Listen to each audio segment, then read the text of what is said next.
Okay, buddy. You and I have done too many episodes of our podcast and not mentioned a full recap of this movie, and we've done it injustice.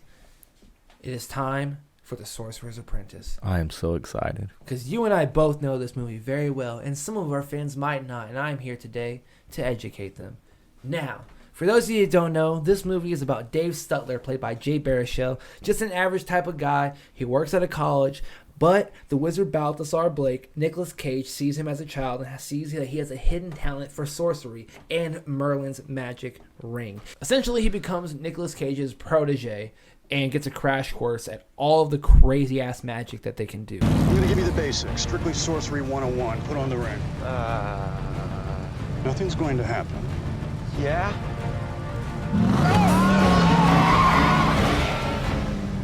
Kidding. Dave prepares to help his mentor defend Manhattan from a powerful adversary who is essentially played by Alfred Molina, a.k.a. Doc fucking Ock. Yes. This is incredible. He wonders if he can survive the training, save the city, and eventually, of course, find his true love. This movie is not only underrated criminally throughout its storyline, but its cast. It has Nicolas Cage, Jay Baruchel, so good. Teresa Palmer, Monica Bellucci, okay, Alfred Molina, Doc Ock, Toby Kebbell, okay.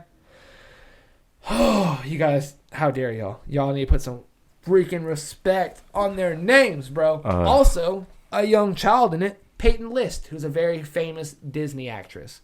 Essentially, in this movie right now, the casting is so crazy. We have Nicolas Cage, who has played Superman and Spider-Man Noir, who is teaching magic to Hiccup Yes. from How to Train Your Dragon, Yes. and Windows from the previous mentioned Fanboys movie.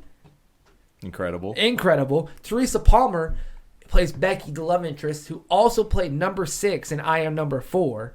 Alfred Molina is Doc Ock from the Tobey Maguire and now Tom Holland Spider-Man universe. Yes. And Tony Kebbell is Dr. Victor Von Doom from the Bad Fantastic Four movie. Bro. This movie had some of the coolest acting that none of us even paid attention to realize or appreciate it.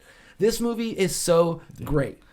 We did not appreciate it enough at the time. We need to now, because that is a crazy good cast. Absolutely. It starts off with Dave on a field trip as a young child, and he is going with his class. He loses a note that he passes to Becky, a young Peyton List, because he asks her if he wants to be her girlfriend or his girlfriend. And it is so adorable, and the amount of pressure that list holds is unparalleled to anything. Yes. Goodness gracious. So, obviously, the wind, or magic, blows the note away. It takes him across town. He finds it into a magical antique shop where he meets Balthazar Blake, Nicolas Cage. As a young child, he realizes that Nicolas Cage realizes that Jay Baruchel's character has magic. The Merlin's ring calls to him, wraps around his finger, and realizes that he is going to be the one to help save everyone. But as a young child, he obviously messes some stuff up, and when they tells him, don't touch anything, what does he do, Ray? He touches something. No. Also causing Horvath, played by Alfred Molina, to break out of his prison, thus causing Balthazar and Horvath to get trapped in a magical vase. Then, he was known as the Crazy Kid. His life was never the same. No one ever believed him. It caused him to just kind of go panic. They call it pulling a David Stutler, as he refers to. He becomes a engineer, and he is magical still. He doesn't know it yet, but the years are over. Balthazar and Horvath are both released from their prison, and they try to track down David first. Then, across the entire movie, you see Horvath chase down David and Balthazar in crazy Disney magic that they can only show for certain able audiences for Disney magic.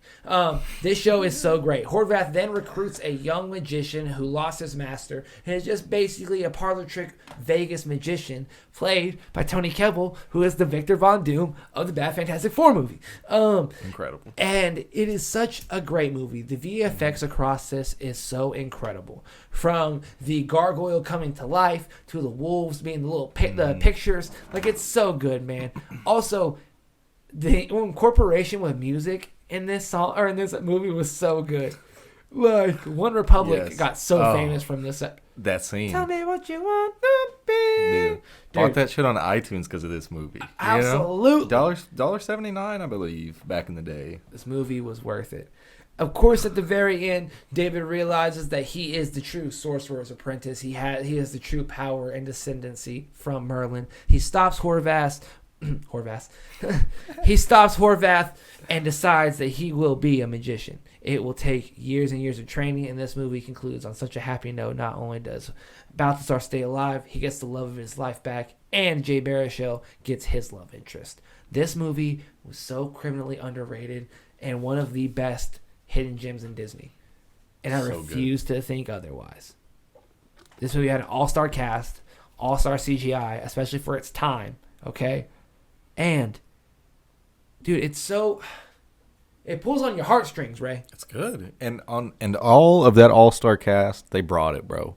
Sometimes when you get names like that together in like a Disney kind of movie that's PG-13 or whatever, they kind of phone it in. But this, a Nicolas Cage performance of a lifetime. Oh my God, Jay Baruchel put on a show. Dude. Fucking Alfred Molina, Teresa Palmer, such a good show. Good performance from everybody. Dude. What a good overall movie. Incredible. And that, my friends, has been The Sorcerer's Apprentice. Ladies and gentlemen, I'm Dougie McDoubles, and beside me is the greatest co-host, Ray McFlurry II. We wish you all the best of days. In James Gunn we trust, and we will be back with another Reefer Recaps very, very soon. Be safe, guys.